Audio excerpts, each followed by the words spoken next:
Hello friends, आप सभी का स्वागत है प्रगति लाइव में, जो कि आज लेकर आए हैं आधुनिक भारत कंपनियों का आगमन, यूरोप कंपनियों का आगमन और कौन पहले आए कौन बाद में आए, तो इनके बारे में पढ़ेंगे। और ये जो है चैनल पहली बार है तो प्लीज़ चैनल को सब्सक्राइब कर लीजिए और साथ बेल घंटी को प्रेस कर दीजिए। चलिए स्टार्ट करते हैं। जैसे कि आधुनिक भारत, ये जो है आधुनिक भारत, यहाँ यूरोपीय कंपनियों का आगमन होता है। ये यूरोप हो गया और ये जो है भारत हो गया। तो इन दोनों की स्थिति देखेंगे, उस समय स्थिति क्या थी। तो यहाँ तो मध्यकालीन का दौर था, मध्यकालीन का उस समय दौर था और यहाँ जो है मुगल वंश का शासन था। मुगल वंश का शासन था भारत में, मध्यकालीन का दौर था और मुगल वंश का शासन चल रहा था। और यहाँ जो है आधुनिक यूरोप था, यह जो आधुनिक यूरोप आया था। और ये जो है इससे पहले भी व्यापार स्थलीय मार्ग से भारत यूरोप से करता था। ये जो यूरोप भारत से व्यापार करता था स्थलीय मार्ग से, जो कि सिंधु घाटी सभ्यता से पहले भी, ये जो है सिंधु घाटी सभ्यता के समय से भी व्यापार करता था स्थलीय मार्ग से। एक ऐसा समय आया कि स्थलीय मार्ग इनका टूट जाता है। टूटने के बाद यहाँ जो यूरोप में पुनर्जागरण का निर्माण होता है। पुनर्जागरण का मतलब होता है कि फिर से जागना। तो यहाँ पुनर्जागरण का निर्माण होता है, तो फिर से जागते हैं और यहाँ फिर से व्यापार करने के लिए यहाँ आते हैं। तो चलिए देखते हैं कि सबसे पहले कौन आया। यहाँ देखिए कंपनियों का आगमन का क्रम देखेंगे, ये जो कंपनी के आगमन का क्रम। तो सबसे पहले पुर्तगाली आए। ये जो है सबसे पहले पुर्तगाली 1498 ईस्वी में आए व्यापार करने के लिए। ये जो है पुर्तगाली जो है सबसे पहले 1498 ईस्वी में आए। तो पुर्तगाली से कौन आए, तो वास्को डी गामा। तो वास्को डी गामा सबसे पहले आए कालीकट बंदरगाह पर। ये जो है कालीकट जो है केरल में पड़ता है, कालीकट केरल में पड़ता है। और वहाँ का राजा जो है जमोरियन था। तो वास्को डी गामा का भव्य स्वागत किया। तो पुर्तगाली से सबसे पहले वास्को डी गामा आए थे।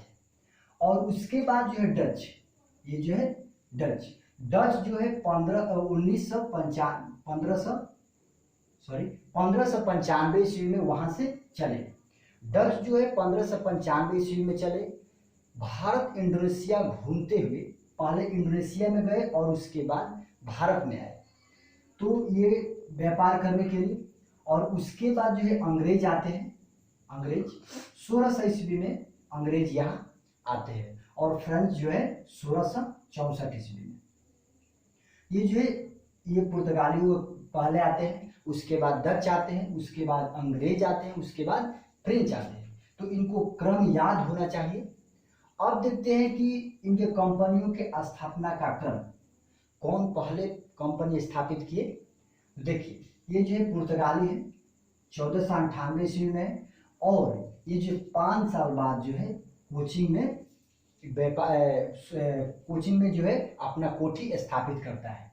ये जो पुर्तगाली जो है कोचिंग में पहला जो है 1503 ईस्वी में 5 साल बाद कोठी स्थापित करता है। और ये जो अंग्रेज है, अंग्रेज 1600 ईस्वी में आए थे और 1608 ईस्वी में सूरत में कंपनी अपना स्थापित करता है।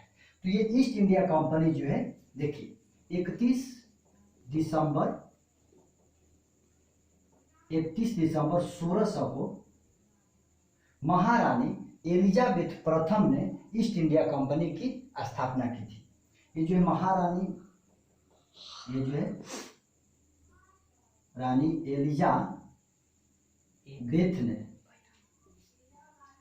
एलिजाबेथ प्रथम ने ईस्ट इंडिया कंपनी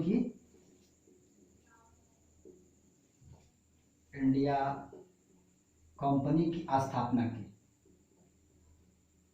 ये जो है 31 दिसंबर 1600 महारानी एलिजाबेथ द्वितीय ने प्रथम ने ईस्ट इंडिया कंपनी की स्थापना की। अब उसके बाद आते हैं डच।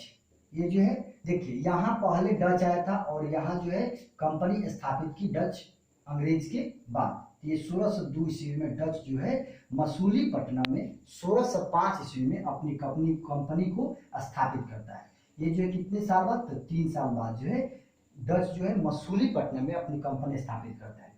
और ये जो है फ्रांसीसी है 1664 ईस्वी में आए थे और सूरत में 1668 ईस्वी में, ये जो है 4 साल बाद अपनी कोठी को स्थापित करता है। फ्रांसीसी ईस्ट इंडिया कंपनी सूरत में 1668 ईस्वी में अपनी कंपनी को स्थापित करता है। तो ये हो गया। ये जो देखिए पुर्तगाली 1498 ईस्वी में, कोची में 1503 ईस्वी में अपनी कंपनी को स्थापित करता है। और ये जो अंग्रेज जो है 1600 ईस्वी में आए थे और ये जो है 8 साल बाद, यहाँ जो है 8 साल बाद सूरत में अपनी कंपनी को स्थापित करता है। और डच जो है 1602 ईस्वी में आए थे और 3 साल बाद जो है 3 साल बाद मसूलीपट्टनम में अपनी कंपनी को स्थापित करता है। और फ्रांसीसी जो है 1664 ईस्वी में आए थे और सूरत में 1668 ईस्वी में अपनी कंपनी को स्थापित करता है। तो ये था, इनको याद करना बहुत जरूरी है। तो पहले पुर्तगाली आए थे 1498 ईस्वी में और डच आए 1595 ईस्वी में, वहाँ से चले थे और इंडोनेशिया घूमते हुए भारत में फिर से आए थे वहाँ। और अंग्रेज जो है 1600 ईस्वी में आए थे और फ्रेंच जो 1664 ईस्वी में आए थे। तो देखिए, और यहाँ जो पुर्तगाली 1498 ईस्वी में 5 साल बाद कोचिंग में अपनी कोठी को स्थापित करता है और अंग्रेज ईस्ट इंडिया कंपनी जो है 1600 ईस्वी में सूरत में 8 साल बाद जो है कंपनी को अपने स्थापित करता है। और डच जो है 1602 ईस्वी में मसूलीपट्टनम में 1605 ईस्वी में अपनी कंपनी को स्थापित करता है। और फ्रांसीसी जो है 1664 ईस्वी में और आते हैं और 1668 ईस्वी में अपनी कंपनी को स्थापित करता है। तो इनको याद करना बहुत जरूरी है। ये जो है, अब देखते हैं पुर्तगाली। ये जो है पुर्तगाली के बारे में देखते हैं। तो देखिए पुर्तगाली है, पुर्तगाली तो सबसे पहले तो वास्को डी गामा आए थे और दोबारा जो देखिए एक और प्रश्न पूछा जाता है कि वास्को डी गामा दोबारा भारत कब आए। तो ये 1502 ईस्वी में दोबारा आए थे वास्को डी गामा। 1502 ईस्वी में वास्को डी गामा दोबारा फिर से भारत आए थे।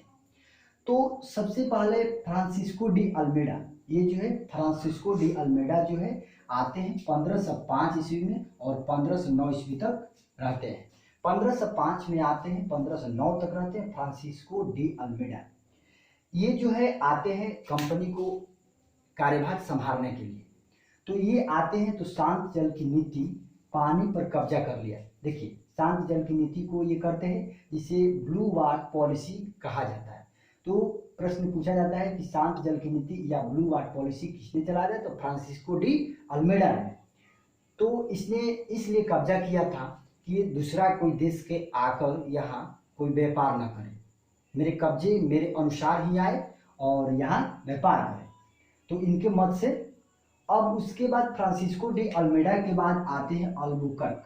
ये जो है अल्बुकर्क आते हैं, ये जो है आते हैं 1509 में और 1515 तक रहते हैं। अल्बुकर्क जो है 1509 में आते हैं और 1515 तक रहते हैं।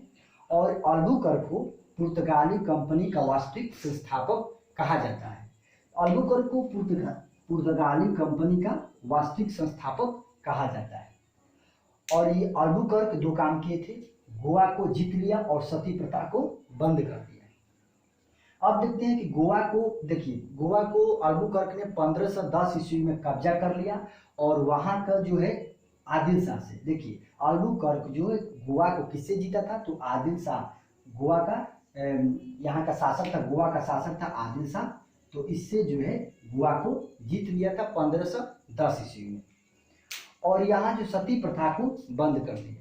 तो सती प्रथा को बंद क्यों कर दिया, तो इनका ये कहना था कि जिसके पति मर जाते हैं तो ये जो है विधवा हो जाती है, तो ये लाचार हो जाती है, तो कुछ कमाने के लिए, तो ये जो है अल्बुकर्क का यही मकसद था कि जो विधवा होती है वो पुर्तगालियों से शादी कर ले और ये जो है पुर्तगाली के जितना आए तो ज़्यादा बढ़ जाए, जनसंख्या बढ़ जाए तो पुर्तगाली का राज हो जाएगा। तो इसलिए जो है सती प्रथा को उन्होंने अल्बुकर्क ने बंद कर दिया अपनी जनसंख्या को बढ़ाने के लिए। तो अल्बुकर्क ने ये काम किया। अब आते हैं तीसरा, ये जो है अल्बुकर्क, इसको ये गवर्नर जनरल या वायसराय के नाम से यहाँ फ्रांसीसी अल्मेडा जो अल्बुकर्क भी, और ये नूनिक जो है नूना डी कुंडा, ये तीसरा आते हैं वायसराय या गवर्नर जनरल के पद पर। ये तीसरा आते हैं नूना डी जुकुन्हा, जो है गोवा को राजधानी बनाया। सबसे पहले जो आए हैं भारत में कि गोवा को राजधानी बनाया और ये दमन और दीव को कब्जा कर लिया। तो देखिए दमन दीव को 1535 ईस्वी में कब्जा किया और दमन को किया 1559 में और दीव को 1535 में। तो ये आए थे पुर्तगाल से। फ्रांसिस्को डी अल्मीडा 1505 में आए, 1509 ईस्वी तक रहे। शांत जल की नीति या ब्लू वाटर पॉलिसी के ये जो है फ्रांसिस्को डी अल्मीडा ने चलाया था।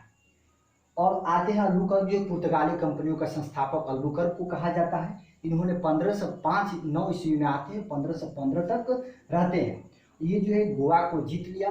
गोवा का शासक था आदिल शाह से, उन्होंने 1510 ईस्वी में कब्जा कर लिया गोवा को और सती प्रथा को बंद कर दिया। तो सती प्रथा बंद करने का मतलब होता है कोई विधवा उनसे शादी करे। और तीसरा आते हैं नूना डी कुन्हा, जो गोवा को राजधानी बनाते हैं और दमन और दीव पर कब्जा करते हैं। तो ये था पुर्तगाली का। तो ये जो है आज यही वीडियो समाप्त करते हैं और कल का रहेगा डच, अंग्रेज और फ्रेंच के बारे में पढ़ेंगे। और ये जो है याद करना बहुत जरूरी है आधुनिक भारत को, जो कि इससे बहुत क्वेश्चन एग्जाम में पूछे जाते हैं। बहुत आसानी तरीके से हम आप लोगों को समझाएंगे। तो आप लोग इस वीडियो को देखिए, ज़्यादा शेयर कीजिए और कमेंट बॉक्स में बताइए कि वीडियो कैसा लगा। चलिए, जय हिंद, जय भारत।